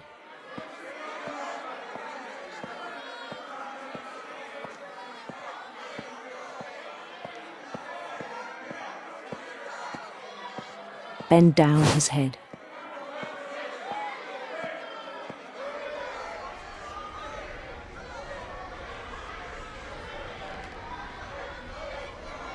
And the rest I think you know. Mrs. Finch, your son was a kind man who will be missed by all of us who knew him.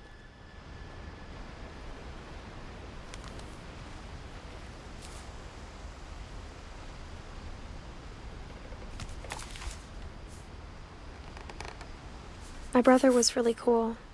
I wish you could have met him.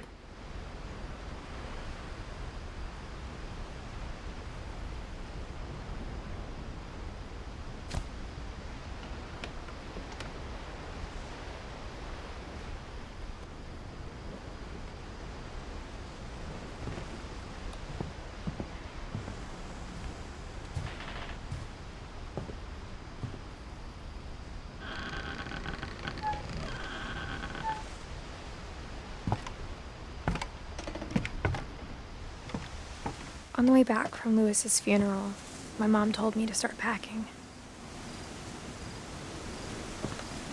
She waited until the day before we left to tell Edie. I'm not sure if she wanted to make it easier or harder.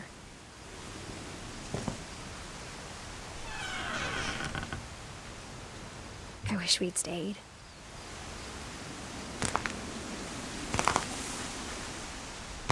But I understand why we left.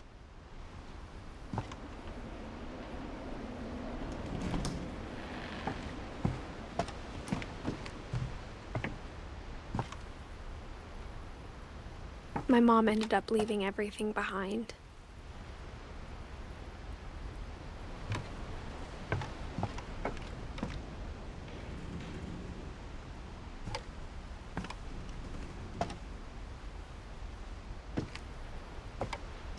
What happened that night had been coming for a long time. Maybe it should have come sooner.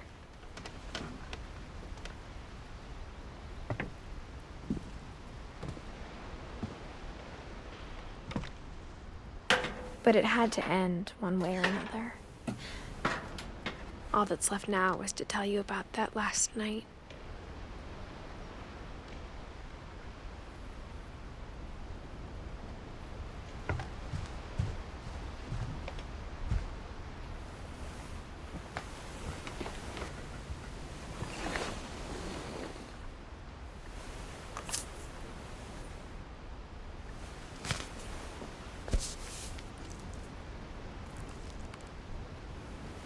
That whole last day, Edie just watched us pack and didn't say a word.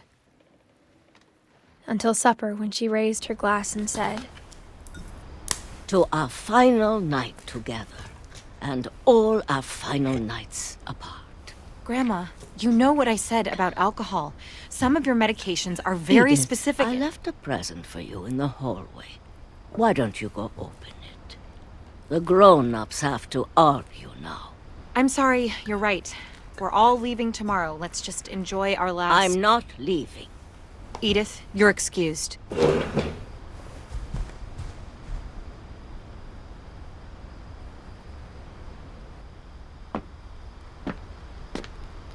The power had been shut off that morning, but Edie always had plenty of candles. When my mom sealed the library, I don't think she knew about the other entrance, or that Edie had a key to it.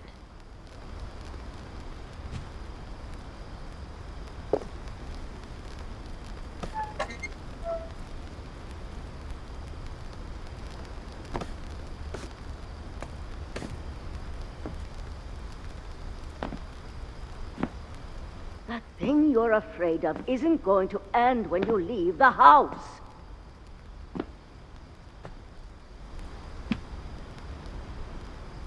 Edith has a right to know these stories.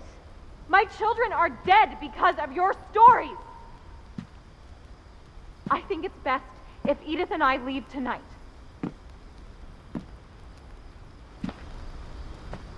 We'll have the nursing home send a van for you in the morning, okay?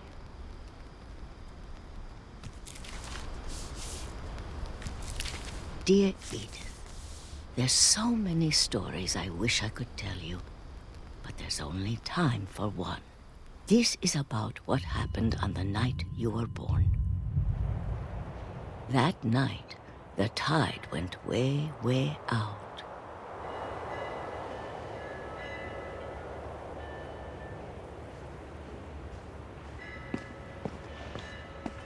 It was the first and last time I ever saw the old house aground. There'd been an earthquake out in the middle of the ocean.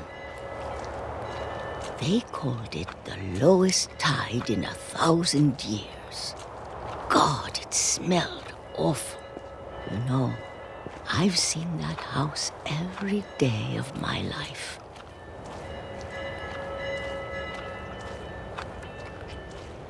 But I never thought I'd go back to it.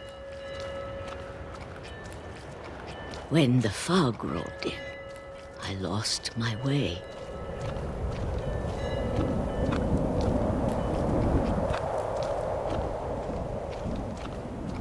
I got turned around.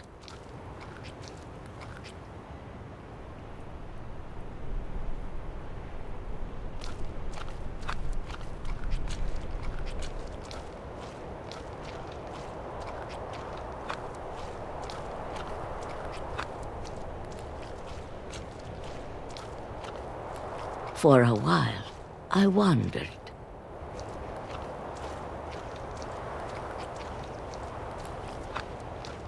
I started seeing things.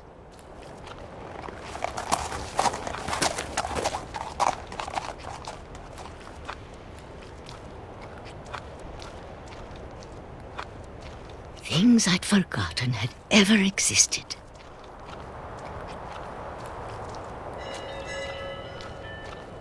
But when I saw them, they felt like old friends.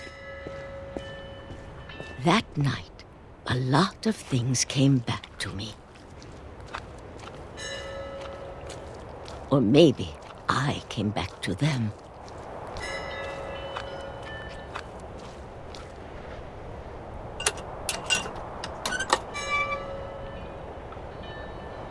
Things I can't explain, but that I need you to try and... Edith, what are you doing in here? It's mine. Edith! Mom, you're gonna rip it! Let go! I kicked and screamed, but Mom dragged me to the car.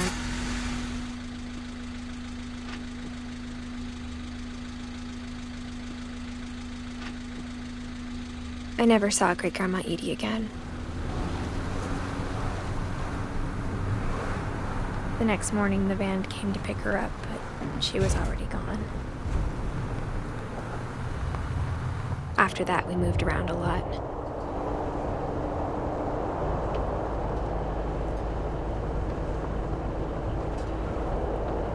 We both tried to make the best of it.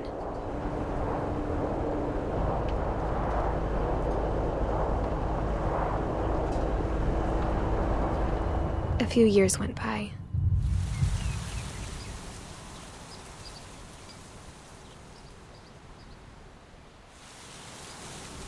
My mom didn't like to talk about it, but she started getting sick a lot.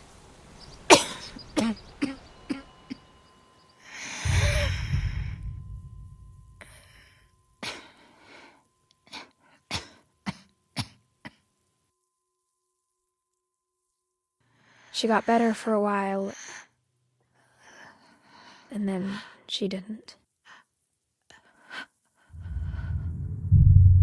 And then I was alone. The last Finch left alive.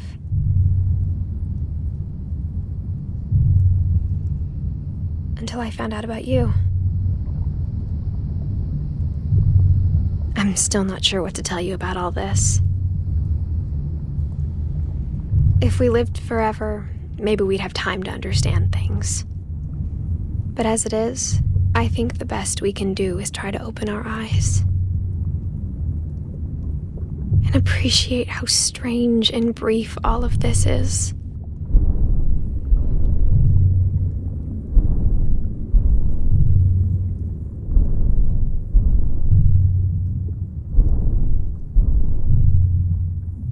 This journal was supposed to be for you, but now I hope you'll never see it. I just want to meet you and tell you all these stories myself. But I guess if you're reading this now, things didn't work out that way.